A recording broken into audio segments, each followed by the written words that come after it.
नमस्कार दोस्तों, मैं ऐसा ही पीड़ित अभ्यर्थी आप लोगों को जानकारी देना चाहूँगा 3-4 मुद्दों के विषय में। जिसका पहला मुद्दा ये है कि इंटरव्यू वालों के द्वारा अधिक से अधिक मात्रा में भ्रम फैलाया जा रहा है। जिसकी पहली गलती और पहली अफवाह उनकी ये है कि हाई कोर्ट में याचिकाओं के संदर्भ में जो वो बातें बता रहे हैं मीडिया में आकर के, मंत्रियों के बीच आकर के, कि हाई कोर्ट में किसी प्रकार की याचिका नहीं है, तो उनको बताना चाहूँगा कि ऐसा भ्रम अफवाह ना फैलाएं। हाई कोर्ट में अभी भी कई प्रकार की याचिकाएं लंबित हैं जिस पे सुनवाई होना अभी बाकी है। दूसरी सबसे महत्वपूर्ण गलती और अफवाह इनके द्वारा ये फैलाया जा रहा है कि 15 से 20 दिन में रिजल्ट आ जाएगा, ऐसा गृह मंत्री जी ने कहा है। लेकिन ऐसा अभी कोई भी डेट क्लियर नहीं है, कुछ भी नहीं होने वाला, क्योंकि मामला अभी हाई कोर्ट में लंबित है जिसकी प्रकरण में सुनवाई होना बाकी है।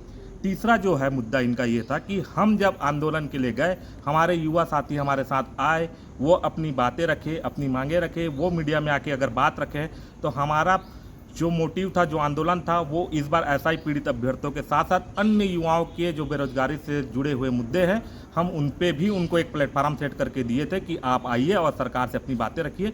जिनका इन्होंने गलत तरीके से पूरी अफवाह फैलाई कि हम किसी को खरीद के लाए हैं, किसी से कुछ किए हैं, लेकिन ऐसा कुछ नहीं था। हमने युवाओं के प्रति सोच करके एक प्लेटफार्म सेट किया था। आरक्षक के भाई आए, शिक्षक भर्ती वाले हमारे भाई बहन आए, जिन्होंने अपनी बातें रखी। तो इनके द्वारा फैलाए गए सारे अफवाहें जो है उस पर कृपया आप लोग ध्यान ना दें। चौथा जो है, इन पे अनशन की बात जो आई, जो इन्होंने अनशन तोड़ा है वो किसी के कहने पर या किसी के आने पर नहीं, इनको पता चल गया था कि इस भर्ती में समय लगने वाला है। इन्होंने जितना ड्रामा क्रिएट किया मीडिया के सामने और किसी भी बातों को रखी, क्योंकि कई मीडिया ऐसी है जिनको इन्होंने अपने पक्ष में रखा हुआ है, जो इनकी बातों को ही लेकर के दिखाते हैं, एक पक्ष की बात रखते हैं, दूसरी पक्ष की बात नहीं रखते हैं, जिसका इन्होंने भरपूर फ़ायदा उठाया, सिंपैथी हासिल करने की कोशिश की। अनियमितताओं से भरी भर्ती को इन्होंने दिशा मोड़ करके अलग अलग ढंग से पेश किया, जिसको ये सहानुभूति के जरिए भ्रष्टाचार की भर्ती का रिजल्ट पाना चाहते हैं। लेकिन इस भर्ती में बहुत सारी अनियमितताएं हैं।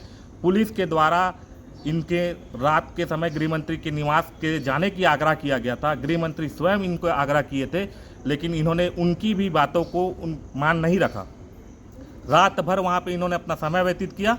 अगले दिन पुलिस के द्वारा इन्हें ज़बरदस्ती उठा कर ले जाना पड़ा, क्योंकि बात हमारे गृह मंत्री की थी।